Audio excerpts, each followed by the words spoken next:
एक ऐसा हैकर जिसका नाम सुनते ही एफबीआई का खून खौलता था। एक ऐसा इंसान जो 3 साल तक एफबीआई को चक्कर में डाल के छुपता रहा और जिसने दुनिया को यह साबित करके दिखाया कि सब कुछ हैक किया जा सकता है।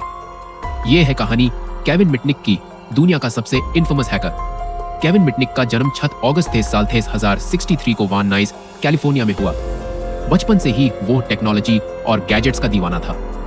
22 साल की उम्र में उसने फोन फ्रीकिंग का कॉन्सेप्ट डिस्कवर किया, एक तरीका जिसमें टेलीफोन नेटवर्क को मैनिपुलेट करके फ्री कॉल्स की जा सकती थी।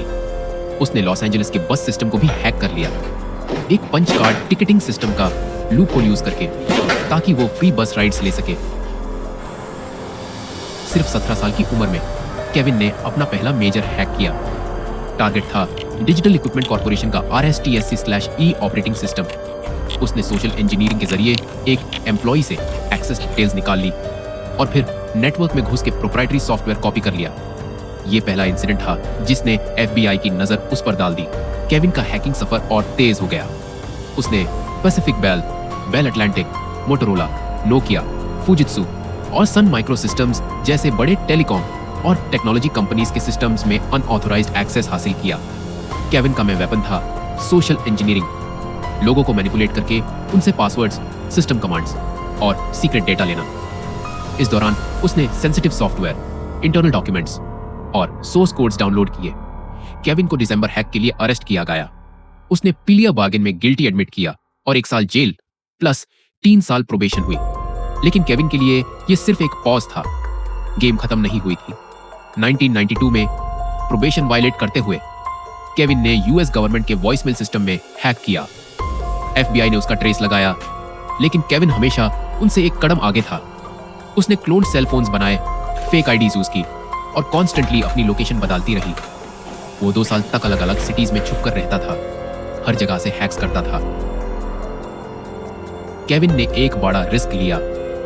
उसने साइबर सिक्योरिटी एक्सपर्ट त्सुतोमु शिमोमुरा के कंप्यूटर सिस्टम को हैक किया और उनकी पर्सनल फाइल्स एक्सेस की। शिमोमुरा ने इस इंसल्ट को पर्सनल लिया और एफबीआई के साथ मिलकर केविन का डिजिटल मैनहंट शुरू किया। रली, नॉर्थ कैरोलिना में एफबीआई ने फाइनली केविन मिटनिक को अरेस्ट कर लिया। उस पर 14 counts wire fraud, 8 counts unauthorised access devices और मल्टीपल कंप्यूटर फ्रॉड चार्जेस लगे। जेल में केविन को 8 महीने सॉलिटरी कन्फाइनमेंट में रखा गया। अथॉरिटीज का कहना था कि वो सिर्फ एक पेफोन और एक विसल से न्यूक्लियर मिसाइल लॉन्च कर सकता है। यह बिल्कुल एग्जैजरेशन थी, लेकिन इसने केविन को साइबर लेजेंड बना दिया। केविन 2000 में रिलीज हुआ, लेकिन 2003 तक कंप्यूटर्स यूज करने की परमिशन नहीं थी। इस रिस्ट्रिक्शन के बाद उसने अपना लाइफ बदल दिया। मिटनिक सिक्योरिटी कंसल्टिंग शुरू किया, फॉर्च्यून 500 कंपनीज को cyber security training the, ghost in the wires, the art of deception और द आर्ट ऑफ इंट्रूजन जैसे बेस्ट सेलिंग बुक्स लिखी और कॉन्फ्रेंसेस में कीनोट स्पीकर बन गए। जून 16, 2023 को केविन मिटनिक का पैंक्रियाटिक कैंसर की वजह से डेथ हो गई। साइबर सिक्योरिटी वर्ल्ड ने अपना एक लिविंग लेजेंड खो दिया। आज भी उनका नाम हैकिंग हिस्ट्री में एक आइकॉन के रूप में लिया जाता है। मिटनिक हमेशा कहता था, everything is hackable, you just need time and logic. और यह कहानी हमेशा हमें याद दिलाएगी कि टेक्नोलॉजी एक शक्ति है जो गलत हाथों में वेपन बन सकती है। नमस्कार दोस्तों, आप देख रहे हैं कोडिंग वाले भैया जी। यहाँ आपको मिलेंगे कोडिंग ट्यूटोरियल्स, हैकिंग स्टोरीज और साइबर सिक्योरिटी के सीक्रेट्स, जहां हम बताते हैं कैसे हैक होता है, कैसे बचना है और क्या नहीं करना चाहिए। अगर आपको ये वीडियो पसंद आए तो लाइक कीजिए, सब्सक्राइब कीजिए और बेल आइकॉन दबाइए ताकि आप हमारे अगले tech and hacking stories miss ना करें।